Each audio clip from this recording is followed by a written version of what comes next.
to another Southern Fried Adventure. I know it's been a while, but today we are at the Congaree National Park here right outside of Columbia at South Carolina. So today we are walking around one of America's newer national parks. This park became a national park in 2003. So as we're going through this park today, we're going to show you some cool things, tell you a little bit more about it and what makes this park itself really special and really unique to anywhere else in the world. So come along. Come on.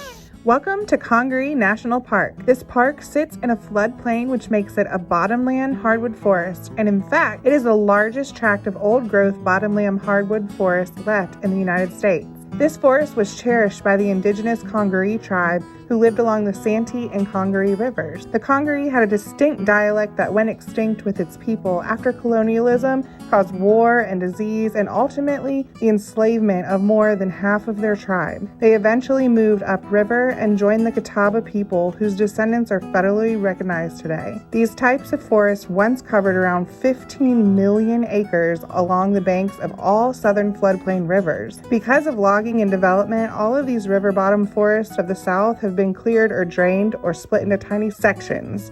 After the Civil War, many families were poor and looking to find any way to make money. So many landowners in the South sold their land to Northerners for pennies on the dollar and also worked logging the land for Northerners.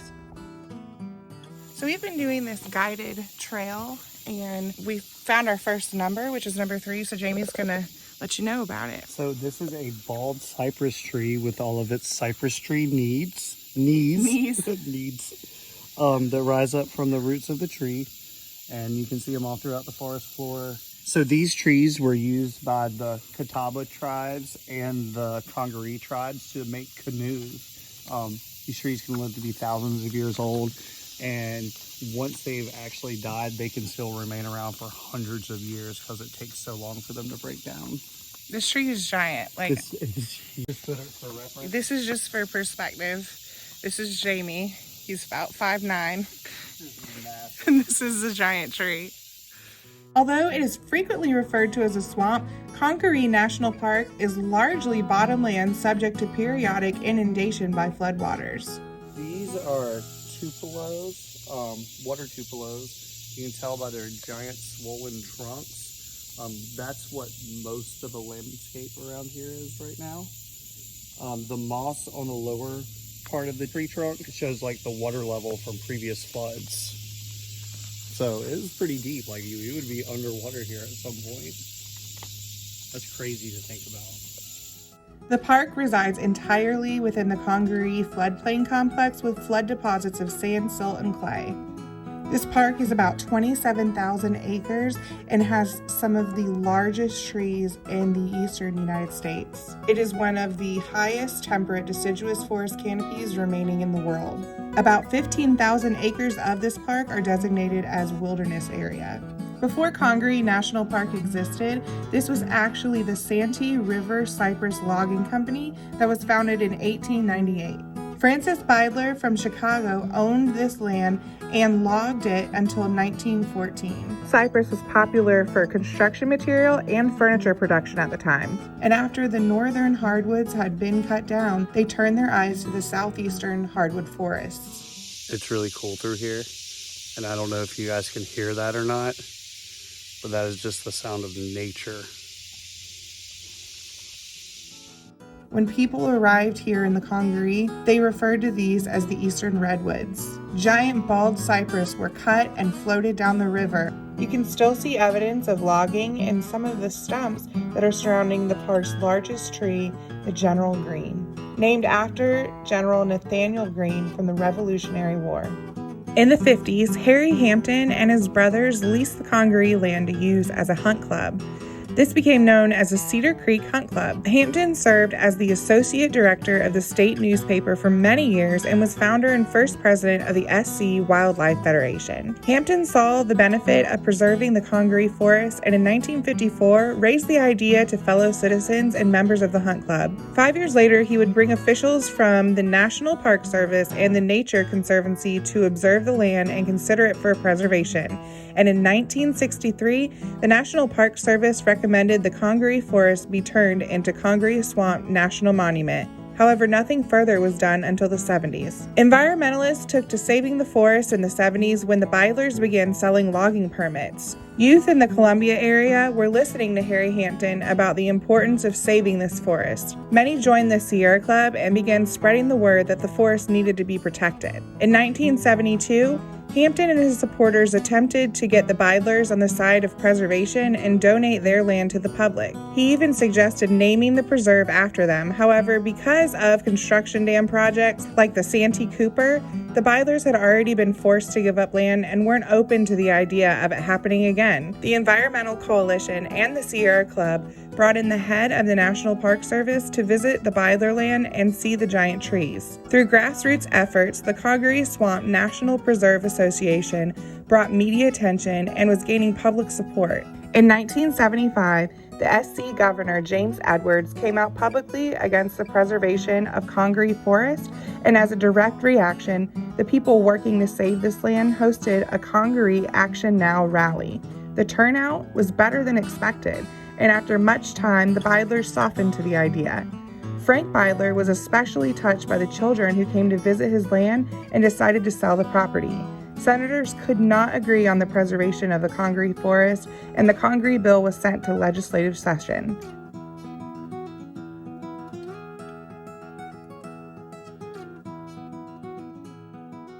So I don't know if you can tell or not, but in this area here, I'll show the sky. You can see it's fairly open through here. And that is because during Hurricane Hugo, a bunch of tornadoes came through and put this area, opened it up. And now there's all sorts of vine and new growth. 5 minutes before the end of session on September 28, the bill was pushed through, and on October 18, 76, President Ford signed the bill. The park became known as Congaree Swamp National Monument. Harry Hampton would only live to see his dream become a reality for around 4 years, but the fight he won would be a globally important one that we will see live on forever. In 2003, Congaree became a national park, and the trust works to protect the land and rivers from development. This land is culturally and historically significant to not only Indigenous, but also to Black communities. This land was used as a refuge by what are referred to as Maroon communities during the late 18th and 19th centuries. These were enslaved people who lived in the dense forest to escape the brutal system of the South. After emancipation, the African American communities surrounding the Congaree would use this land for baptisms, swimming, and family gatherings for the next 100 years. There are traces of human activity all over the park.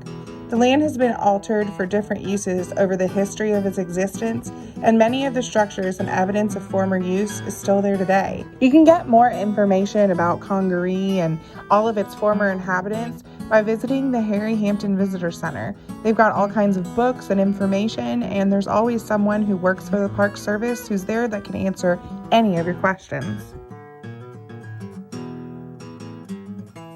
Right, we are on a new trail. This is the Bates Ferry Trail. So we drove a little bit out of the park and came back into, this is now back into the park again. But it was like 8 miles away from the main park entrance. There's a little side parking area. And now we're just kind of walking. Crystal looked it up and apparently there's a really, really, really big tree here that she wants to see. So that's what we're looking for. It's a very beautiful area. Bates Ferry Trail provides a look back at what travel was like in the 18th, 19th, and 20th centuries. The trail was part of what was once a path that connected the two communities of Charleston and Camden.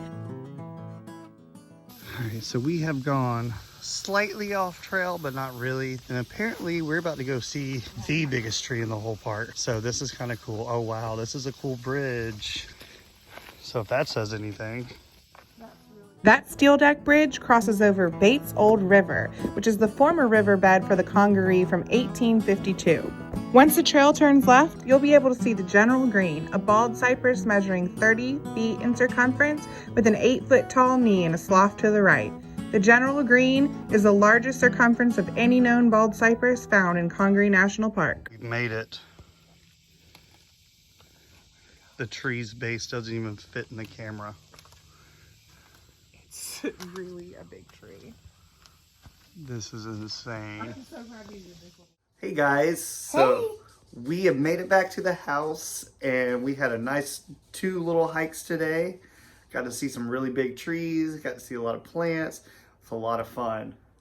Yeah, we'll definitely be back. I think we're going to try to do like a canoe tour because from what it sounds like, the best way to really look at this whole park is from the water. So we're definitely going to be back at some point in time. It was a really fun national park.